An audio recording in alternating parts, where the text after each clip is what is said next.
সামনে নির্বাচন, কেউ প্রশাসক হতে চান, কেউ নির্বাচিত জনপ্রতিনিধি হতে চান, উপজেলা পর্যায়ে, জেলা পর্যায়ে মেয়র নির্বাচন আছে।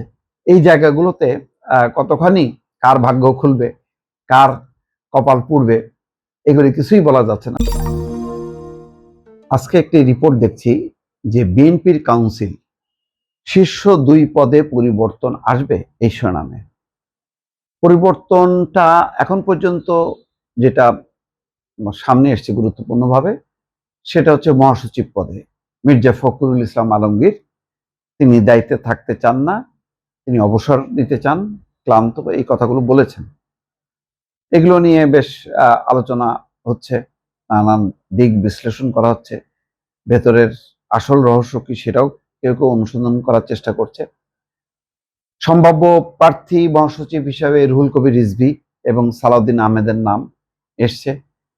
তবে অনেকে বলেন যে সালাউদ্দিন আহমেদ এগিয়ে আছেন। তবে আমার ধারণা যে তারেক রহমান ভারসাম্য করবেন এই ক্ষেত্রে, যেহেতু সালাউদ্দিন আহমেদ গুরুত্বপূর্ণ একটা মিনিস্ট্রি, স্বরাষ্ট্র মন্ত্রণালয়, আবার সংসদে গুরুত্বপূর্ণ মুখ, সুতরাং সাংগঠনিক কাজে দায়িত্বে হয়তো রুহুল কবির রিজভী চলে আসতে পারেন।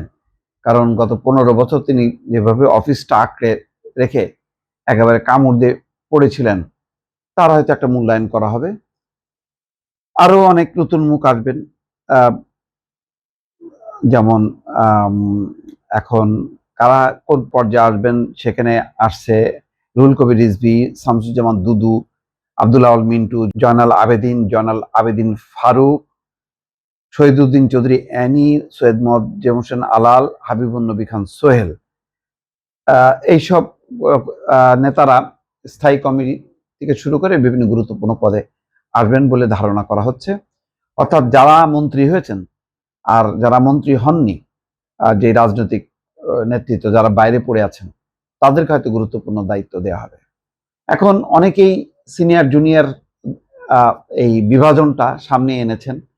অনেকে মনে করছেন যে সিনিয়রদের মানে তারা চোখে মুখে অন্ধকার দেখছে, তাদের অনেকে হয়তো থাকবেন না। এখন পর্যন্ত দেখা যাচ্ছে যে খন্দকার মোশাররফ, ডক্টর মঈন খান, ওসমান ফারুক, তারপরে মনিরুল হক চৌধুরী কুমিল্লার, এই সিনিয়র নেতারা কোথাও নাই। তারা কি আলটিমেটলি কি বাইরেই পড়ে থাকবেন, নাকি আগামীতে দলের গুরুত্বপূর্ণ দায়িত্বে আসবেন বা সরকারের দায়িত্বে আসবেন? বিষয়গুলো অনেক পরীক্ষা নিরীক্ষা চলছে। রফিকুল ইসলাম মিয়া স্থায়ী কমিটির সদস্য অনেকদিন থেকেই, তিনি অসুস্থ। মির্জা আব্বাস সুস্থ হয়ে আসলে তিনি হয়তো আবার গুরুত্বপূর্ণ দায়িত্বে চলে আসতে পারেন। এই আলাপ আলোচনাগুলো হচ্ছে। আবার কেউ কেউ বলেন যে না, চেয়ারম্যান আবারও সেই তারেক রহমান এবং মির্জা ফখরুলই থাকবেন, এখানে হয়তো পরিবর্তন হবে না। অনেক রকম চলছে, পরীক্ষা নিরীক্ষা চলছে।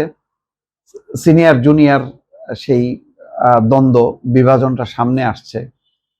সিনিয়র উপেক্ষিত, তাদেরকে তারা এই মুহূর্তে অনেকেই সরকারে নেই, অনেকে অসন্তোষ হয়ে আছেন, কাউকে উপদেষ্টা করা হয়েছে কিন্তু তারা সন্তুষ্ট নন। কেন তারা মন্ত্রী না, এই প্রশ্নটা দলের ভিতরে ঘুরপাক খাচ্ছে। তো আসলে সবাইকে সন্তুষ্ট করা সম্ভব না। বিএনপির মতন বড় রাজনৈতিক দল, সবাই মন্ত্রী হতে চান। কেউ যখন যে দল সরকারে থাকে, তখন কেউ দলের গুরুত্বপূর্ণ পদের চেয়ে সরকারি পদের দিকে বেশি আগ্রহী হন, অর্থাৎ তারা মন্ত্রী হতে চান। তখন দল উপেক্ষিত থাকে, দলের দায়িত্ব কেউ নিতে চান না। আবার কেউ কেউ মনে করেন তিনি দলের দায়িত্ব, গুরুত্বপূর্ণ দায়িত্বও থাকবেন, আবার মন্ত্রীর দায়িত্বও থাকবে। তো এতগুলো অ্যাকোমোডেট করা সম্ভব হবে না তারেক রহমানের পক্ষে। তারেক রহমান শুরু থেকে এখন দেখা গেছে নমিনেশনের ক্ষেত্রেও, এমপি মনোনয়নের ক্ষেত্রে এক পরিবার থেকে একজন করে। এটা অবশ্য প্রশংসিত হয়েছে যে এক পরিবার থেকে যদি একাধিক জনকে দেওয়া হয় তাহলে অন্যরা বঞ্চিত হয়। তো এরকম চেক অ্যান্ড ব্যালেন্স করে কতটা দলকে সাবলীল করা যাবে, কতটা সরকারকে গতিশীল করা যাবে এই বছরের কাউন্সিলের মধ্য দিয়ে, সেটা দেখার বিষয়। আর সেটা নিয়েই এখন দলের নানা রকম বিভাজন চলছে, মেরুকরণ চলছে।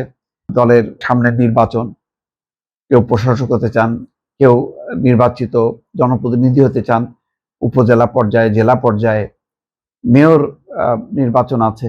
এই জায়গাগুলোতে কতখানি কার ভাগ্য খুলবে, কার কপাল পুড়বে, এগুলি কিছুই বলা যাচ্ছে না। সবকিছুই নির্ধারণ করবেন তারেক রহমান। তবে তারেক রহমান এই সব ক্ষেত্রে যেটি করছেন, বিভিন্ন পক্ষের সঙ্গে আলাপ আলোচনা করছেন এবং এটা জরুরি। মানে দলের সবাইকে যদি ইনভলভ না করা যায় তাহলে তিনি বুঝবেন কি করে। এমনকি তারেক রহমান দলের বাইরে শুভাকাঙ্ক্ষী যাদেরকে মনে করছে তাদের কাছ থেকেও কিন্তু পরামর্শ নিচ্ছে। এটা ভালো দিক।